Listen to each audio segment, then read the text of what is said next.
The first thing Jamal noticed was the metallic clang of the steel door slamming shut behind him, echoing through the narrow corridor like a gunshot.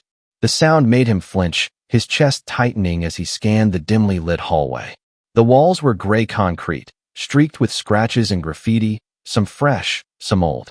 Inmates lined the walls, their eyes like predatory hawks, scanning him from head to toe.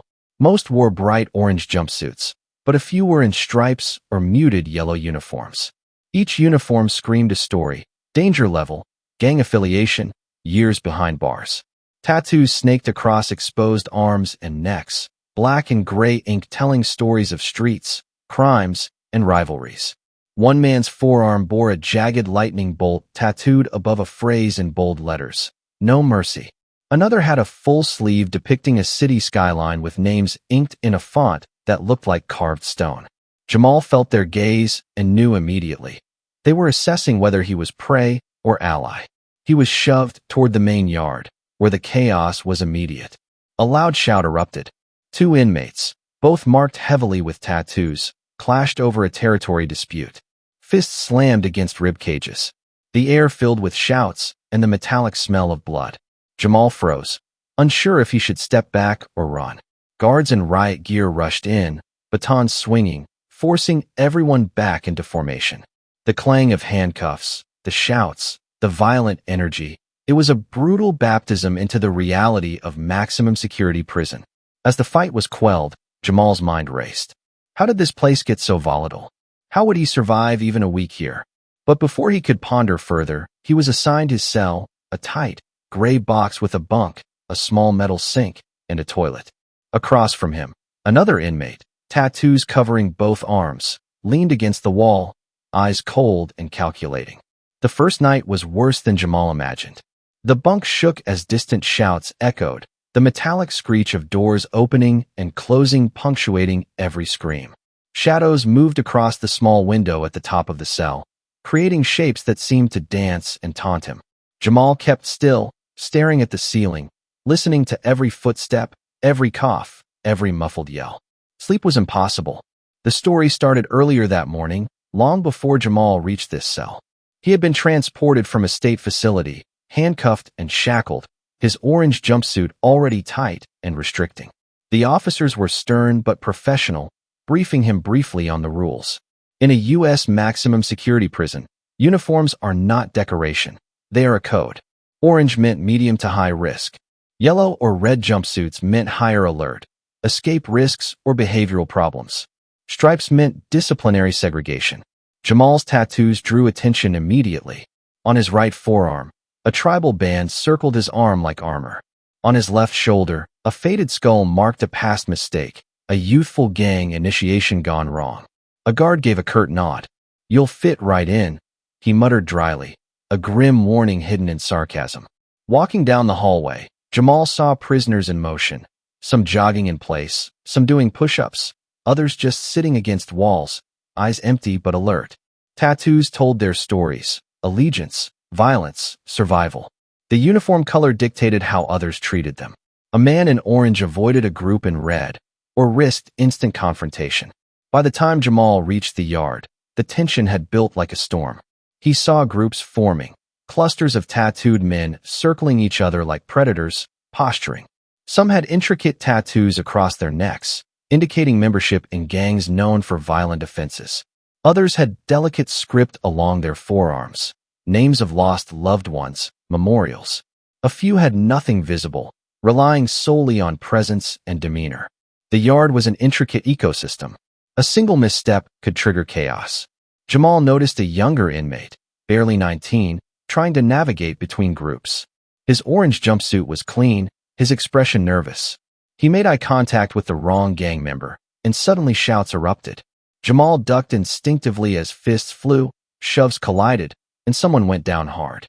Guards descended, separating combatants, swinging batons where necessary. Amid the violence, Jamal's instincts kicked in. He memorized who seemed aggressive, who avoided confrontation, and who could be a potential ally. Tattoos helped him read this world.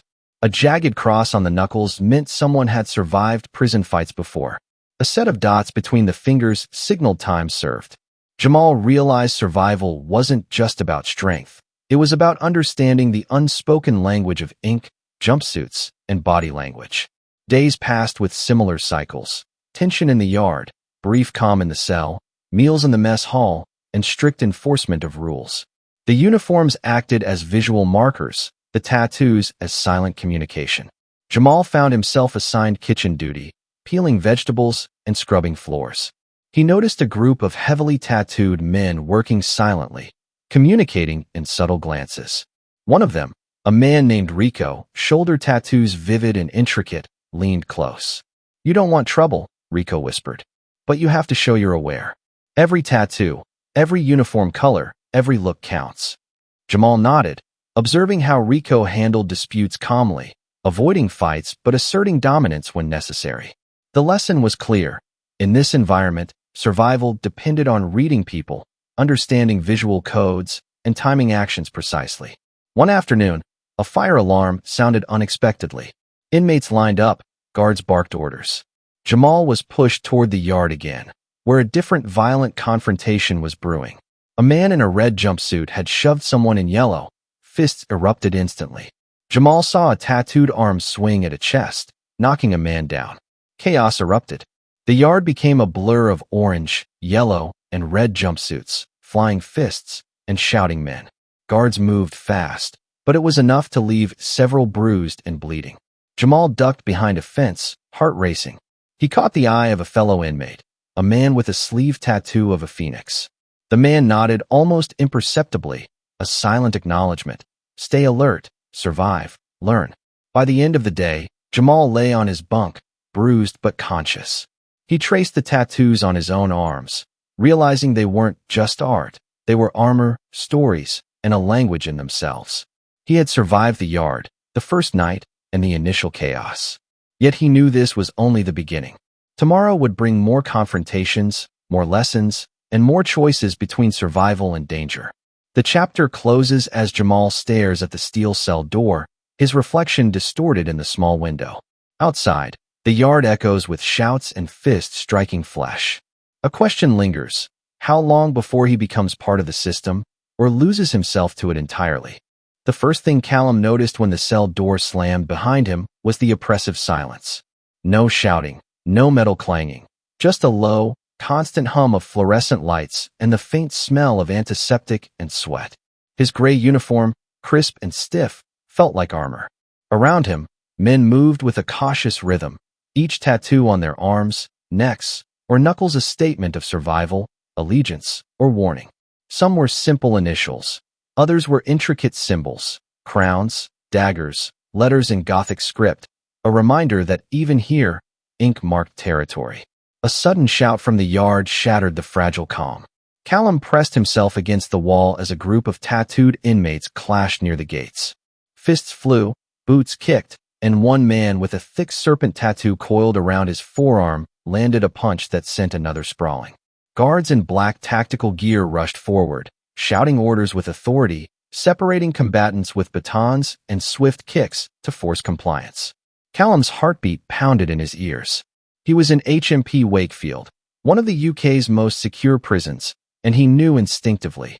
One wrong move, one misjudged glance, and he could become a target. But before panic could overtake him, he was assigned his cell, a narrow box with a bunk, small sink, and an icy metal toilet. Across from him, a man with tattoos curling along both arms and the back of his neck watched silently, calculating. Rewind to earlier that morning. Callum had been transported from a medium security facility, handcuffed and escorted by officers in dark uniforms. The ride had been silent, the only sound the occasional shuffle of chains. Upon arrival, he noticed the distinctive gray uniforms of UK high-security prisons. Unlike the bright orange of US prisons, gray was understated but carried an unspoken weight. It was about discipline, conformity, and behavioral control. Some guards called it the uniform of invisibility, meant to strip individuality and enforce order. Callum's tattoos drew attention immediately. A phoenix spread across his chest, partially visible above the collar, symbolizing rebirth from his past mistakes. A dagger on his right forearm hinted at street conflicts he hoped never to repeat. A thin line of letters spelled the name of a lost brother on his left wrist.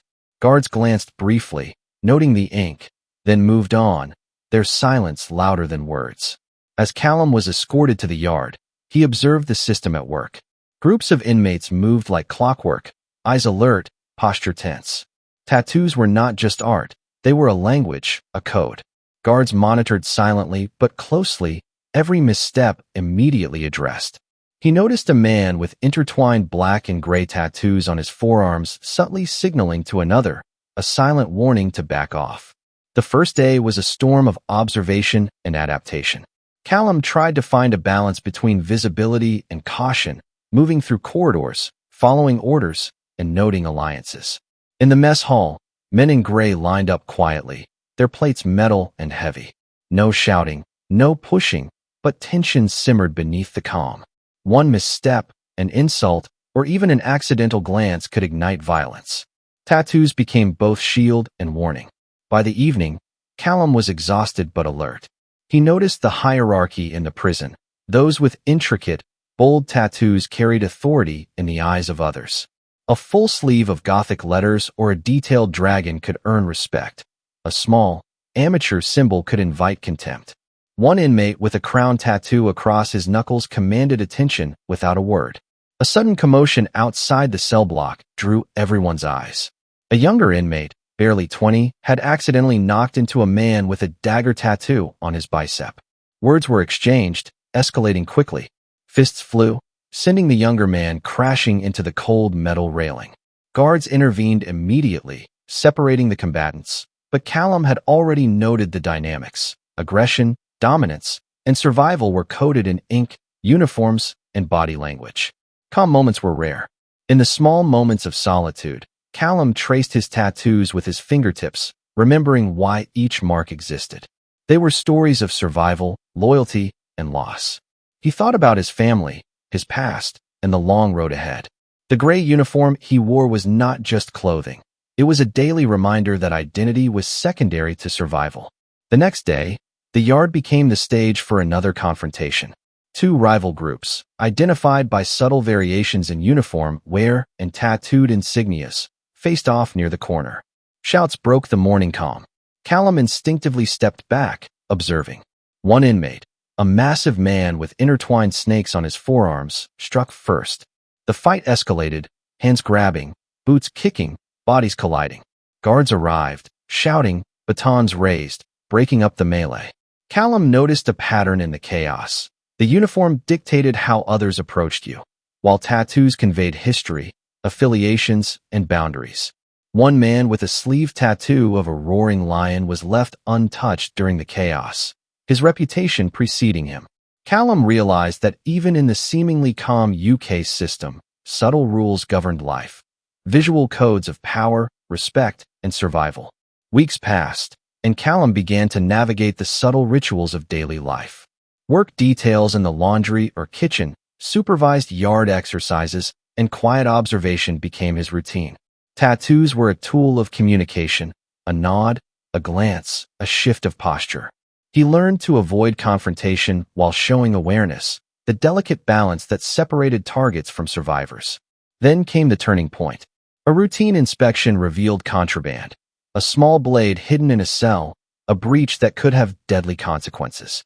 The head guard, a tall man with sharp eyes, entered the yard, announcing a lockdown. Gray uniforms shuffled into lines. Inmates with known affiliations and tattoos were separated, whispers and tension filling the air. Callum's pulse raced, his instincts sharpened.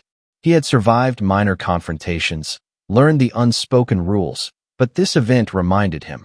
In a high-security UK prison, the smallest mistake could escalate into chaos. As the day ended, Callum returned to his cell, bruised and tense. Outside, the hum of fluorescent lights was replaced by distant shouts, echoing down the corridor. He traced his phoenix tattoo across his chest, thinking about survival, vigilance, and adaptation. He understood now.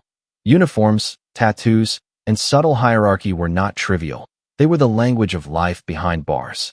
The chapter closes with a silent tension. Callum lays on his bunk, staring at the steel door. A shadow crosses the small window, an inmate with a jagged tattooed fist making a slow, deliberate motion. Callum knows this is not just a glance. It's a challenge, a signal. Tomorrow, the game begins again. How long before he is fully initiated or fully broken? The steel door groaned as it closed behind Aiden, echoing down the long corridor of the federal prison in Kingston, Ontario. He froze, taking in the scene. The hall was wide but sterile, fluorescent lights humming overhead. Inmates in dark blue uniforms moved with careful precision, some carrying tools for work programs, others simply walking to the yard. The quiet was deceptive.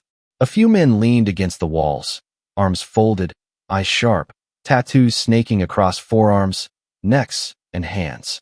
Every mark told a story: prison time, criminal past, gang allegiance. A sudden crash from the yard shattered the silence. Two tattooed men collided in the open space, shouting at each other. Their fists swung, striking with calculated force. Guards immediately intervened, separating the combatants with loud commands and firm hands. The smell of sweat and fear hung in the air. Aiden instinctively pressed against the wall, trying to make himself small, absorbing the chaos as a lesson. Observation is survival. He was led to his cell, a tight space with a steel bunk, a small metal sink, and a toilet. Across from him, a man with a full sleeve of black and gray tattoos sat quietly on the lower bunk, eyes following Aiden as he entered. A tattoo of a coiled snake wound around his forearm, the fangs near his wrist. Another, a faded cross over his knuckles, hinted at a past life of violence.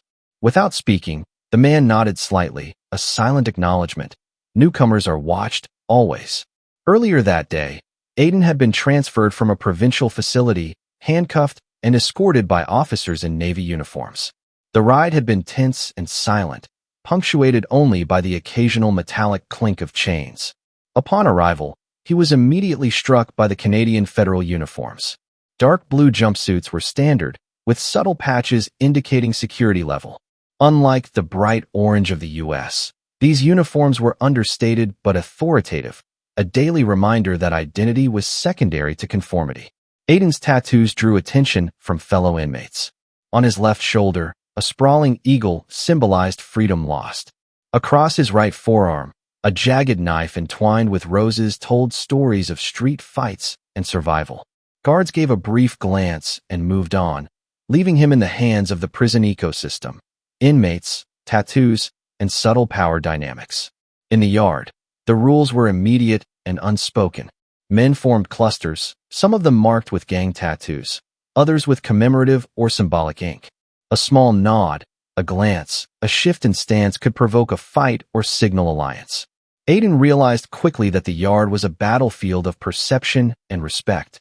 One man, heavily tattooed from neck to hand, moved through the yard unchallenged. His reputation preceded him. Aiden's first day was a cycle of tension and calm. In the mess hall, dark blue uniforms lined up for meals, plates clanging against metal tables. Conversation was sparse, and when it happened, it was measured. Tattoos peeked from sleeves as men gestured subtly, communicating in a silent language of ink and posture. During work detail, Aiden peeled vegetables in the kitchen under the watchful eye of guards. He noticed a veteran inmate with intricate tattoos across his forearms, silently correcting younger prisoners' mistakes without words. By evening, Aiden was beginning to understand the power of observation. Tattoos, uniform colors, and even the wear of clothing indicated status. One man with a full-sleeve tattoo of a dragon across his arm and back commanded immediate respect. Another, with initials carved into his knuckles, walked carefully, avoiding eye contact with anyone of higher status. The turning point came during recreation in the yard. Two inmates from rival groups, identified by tattooed insignias on their forearms and hands, began a heated argument over territory. Words escalated quickly into shoves, and within moments, fists were flying. Aiden stepped back as the brawl intensified. Guards intervened immediately, swinging batons to separate men. The sound of fists hitting flesh and the metallic clang of gates opening created a symphony of tension. During the chaos, Aiden noticed an older inmate, tattoos covering his arms, observing quietly. A phoenix inked across his chest, faded from years behind bars, reflected the calm beneath the storm. The man's gaze met Aiden's briefly, silently communicating the lesson: know when to act, know when to wait, and never underestimate observation as your weapon. Days passed, and Aiden began to adapt. Routine became ritual: wake, shower, breakfast, work detail, yard, meals, quiet observation in the cell. Tattoos were more than decoration. They were a language of hierarchy and survival. Inmates with large, intricate designs on visible areas were treated with deference. Smaller, simpler tattoos often marked vulnerability. Aiden learned to keep his gaze measured, his movements deliberate, and his speech minimal. The calm was interrupted abruptly one afternoon. A contraband incident in the laundry room escalated quickly. One inmate attempted to hide a shiv under a pile of uniforms. Another noticed and confronted him, shouting, drawing attention. The fight was sudden and violent, knives barely avoided but tension exploding. Guards intervened, locking down the entire block. Aiden watched from a distance, heart pounding. The silent rules of tattoos, uniform, and hierarchy had been broken, and chaos ensued. Returning to his cell, Aiden traced his eagle tattoo across his shoulder, reflecting on what he had learned. Survival was a combination of obedience, observation, and calculated risk. Tattoos were both shield and warning, uniforms a statement of conformity and control. In a Canadian federal prison, even subtle gestures could dictate life or death. The chapter closes with Aiden on his bunk, staring at the steel cell door. Outside, the hum of fluorescent lights and distant shouts remind him that this is only the beginning. A shadow moves across the window of his cell. A tattooed hand presses against the glass, a silent challenge. Tomorrow, the rules of observation, power, and survival will be tested again. Will he maintain his footing, or will the prison claim him entirely? The first thing Hiroki noticed was the precision of movement. The moment he stepped through the massive steel gate of the high-security prison in Tokyo, every sound, every motion, every breath felt amplified. The hallways were spotless, walls painted pale gray, fluorescent lights humming steadily above. Inmates moved in rigid lines, all wearing dark green uniforms, sleeves rolled neatly, collars buttoned. No one spoke. The silence was heavy, almost suffocating. A sudden shout rang out from the yard. Hiroki froze. Two men, their arms tattooed with elaborate black and gray dragons and koi fish, were clashing over a disputed work assignment. Fists swung with precision, legs kicked. The moment escalated quickly. Guards moved like a single entity, silently separating combatants with minimal force but maximum authority. One wrong move, Hiroki realized, could have grave consequences. He was assigned his cell, a small, sterile space with a single bunk, a narrow sink, and a toilet. Across from him, a man with an intricate tattoo of a phoenix curling down his arm watched silently. The man's eyes were sharp, calculating. Every movement was measured. Every glance carried meaning. Hiroki's chest tightened as he realized that in this prison, tattoos were both a mark of identity and a warning, a visual language that conveyed experience, loyalty, and danger. Earlier that morning, Hiroki had been transferred from a lower security facility, handcuffed lightly but escorted with absolute discipline. The guards' movements were synchronized, almost choreographed. No words, only precise gestures, and strict adherence to protocol. Hiroki had heard stories about Japanese prisons, silence, extreme discipline, harsh routines, but seeing it firsthand was more intense than he imagined. He noticed the uniforms immediately. Dark green, clean, crisp, with minimal markings, contrasted with the elaborate tattoos peeking from collars and sleeves. Unlike North American prisons, these uniforms were not about color-coded danger levels, but about conformity, order, and control. Tattoos, however, told the unspoken story of each inmate. A full arm of dragons or koi symbolized strength and resilience, while delicate kanji lettering marked allegiances and personal history. The yard was where Hiroki felt the first real tension. Men moved silently, their eyes alert, their postures disciplined. Tattoos acted as silent communication, a flick of the wrist, the flex of a forearm, a shift in stance. Hiroki observed a man with a full-back tattoo of a tiger step past a group without incident. Respect earned through ink and demeanor, not words. Another man, younger and heavily tattooed on his knuckles with gang symbols, was reprimanded by peers for approaching too closely. Hiroki's first night was a test of patience and observation. The cell was cold, the hum of lights constant. Outside, the rhythmic footsteps of guards echoed, a constant reminder that discipline was absolute. He traced the phoenix tattoo on his forearm, a recent addition symbolizing rebirth after youthful mistakes. Sleep was difficult. Every sound was amplified. Every shadow seemed to move. He realized that in this system, survival required observation, patience, and precise action. The following days introduced him to the structured routines. Morning roll calls were silent but strict. Even a slight hesitation drew a sharp glance from guards. Work details were demanding: cleaning, kitchen duty, and manual labor, all conducted with extreme precision. Tattoos became a subtle form of authority. One man with intertwined dragons on both arms quietly commanded respect without speaking. Another, with delicate kanji along his forearms, mediated minor disputes quietly.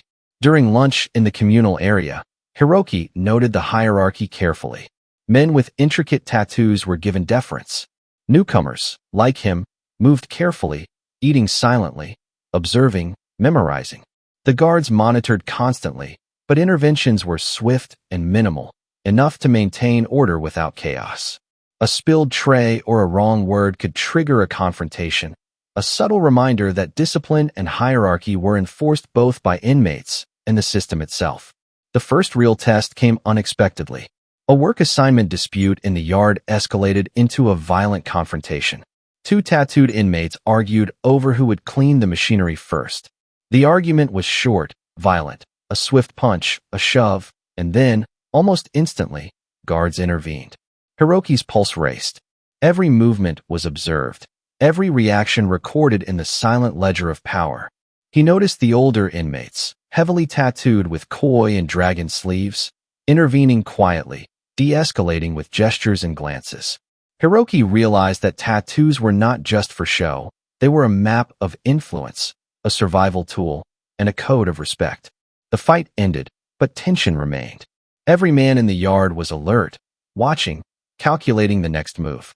Calm moments came rarely. Back in his cell, Hiroki traced the phoenix tattoo along his forearm again, reflecting on the lessons learned. Observation was survival. Patience was strength. Tattoos, uniforms, and discipline formed an intricate ecosystem, one that required constant vigilance. The next day brought another twist. During morning roll call, one inmate, heavily tattooed with a full arm of serpents, suddenly collapsed. Panic flickered briefly, but guards intervened swiftly, restraining the scene and moving the inmate to medical. Whispers passed among the prisoners, subtle but tense. Hiroki realized that even the most disciplined environments could erupt in chaos, and that survival required not only compliance but constant awareness. Weeks passed, and Hiroki began to navigate the unspoken rules. Tattoos communicated silently, uniforms enforced conformity, and disciplined routines dictated every movement. Yet, the human element remained unpredictable. An argument over a tool, a misplaced glance, a subtle gesture, any could trigger escalation. The chapter closes with Hiroki standing at the yard's edge, observing the morning exercise. Men in dark green uniforms move in precise formation, tattoos peeking from collars and sleeves.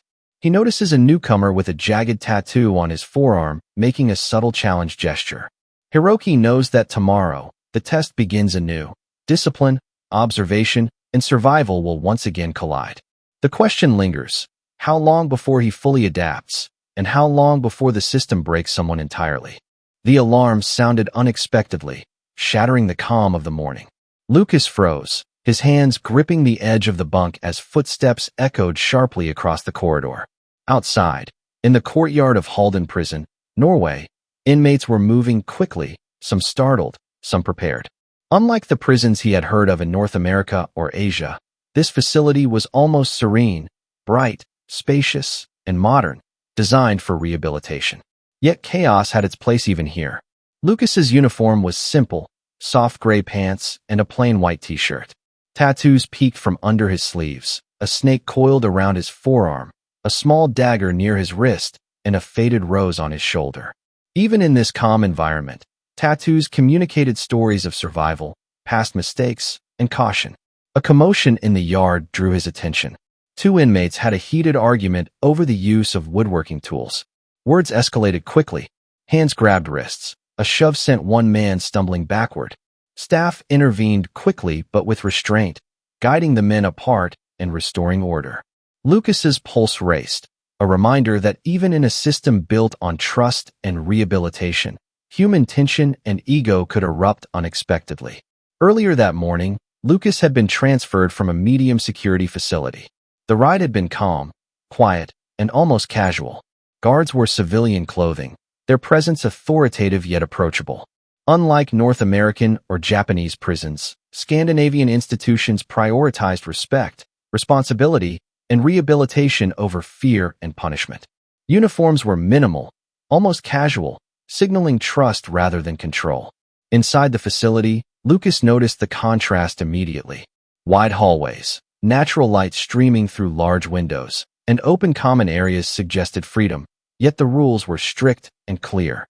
Tattoos, however, remained markers of experience and history. A coiled snake, a rose, or a dagger carried meaning. Silent communication among inmates about past alliances, conflicts, or personal achievements. Lucas's first assignment was in the carpentry workshop, where inmates worked on projects ranging from furniture to repair work for local communities. The work required precision and patience, but tension could flare easily. One man, heavily tattooed with a dragon across his forearm, corrected a younger inmate with a firm but calm tone. The younger man flinched slightly, a silent acknowledgement of hierarchy and respect conveyed not through intimidation, but through subtle social cues and body language. The first week was a delicate balance. Lucas observed, learned routines, and noted social dynamics. In the yard, tattoos indicated past experience, but not necessarily power through fear. Unlike US or UK prisons, physical dominance was secondary to reputation and responsibility. A man with full-sleeve tattoos of intertwined snakes commanded attention not because he threatened violence, but because he consistently adhered to the rules, helped maintain order, and intervened judiciously in conflicts. Mealtimes were calm but structured. Inmates prepared meals together, distributed food, and cleaned up afterward. Tattoos were visible, but gestures and eye contact dictated interactions. Lucas noticed a subtle hierarchy, experienced inmates mentoring newcomers, while staff observed and guided rather than enforced with force. Even in this environment, he realized, mistakes could lead to consequences, not necessarily violence, but isolation, loss of privileges, or reputational damage. A turning point occurred one afternoon in the recreation yard. Two tattooed inmates argued over basketball court usage. One shoved the other, nearly igniting a fight. Lucas's instincts from previous prisons flared. He stepped back, observing. Staff intervened swiftly but calmly, guiding the men apart without harsh punishment. The incident ended peacefully, but Lucas understood that even in a rehabilitative system, tension was natural and unpredictability unavoidable. Tattoos and experience dictated social interaction, subtly influencing outcomes. Lucas began to adapt to the rhythm. He learned to navigate both calm and conflict, observing which inmates could escalate situations and which could de-escalate. Tattoos became a tool for understanding behavior. A glance at a dagger or coiled snake told him the history, experience, and temperament of the man before him. During quieter moments, Lucas worked on a woodworking project, carving smooth edges, focusing on precision. Around him, tattooed men shared subtle advice, stories of past conflicts, and lessons learned. There was a sense of community. Unlike the hyper-violent environments he had seen in the US, UK, or Japan, yet tension simmered beneath the surface, reminding him that even in the most progressive systems, human nature remained. Weeks into his stay, Lucas faced a real test. A fire drill during lunch created chaos. Inmates moved quickly but calmly to designated areas. One younger inmate panicked, dropping a tray of food. A tattooed man with a serpent sleeve calmly guided him to safety, using quiet words and gentle gestures. The drill ended without incident, but Lucas realized the lesson. Discipline, respect, and calm intervention were more powerful than fear and force. Later, as he returned to his cell, Lucas traced the snake tattoo on his forearm, reflecting on how each mark had guided him through danger in other prisons. Here, it was different. Tattoos were still a language, but more subtle, a tool for reading social cues rather than signaling outright dominance. The chapter closes with Lucas looking out the window at the courtyard bathed in late afternoon sunlight. He notices a newcomer with a jagged dagger tattoo on his forearm observing him intently. A subtle smile crosses Lucas's face. The test is ongoing.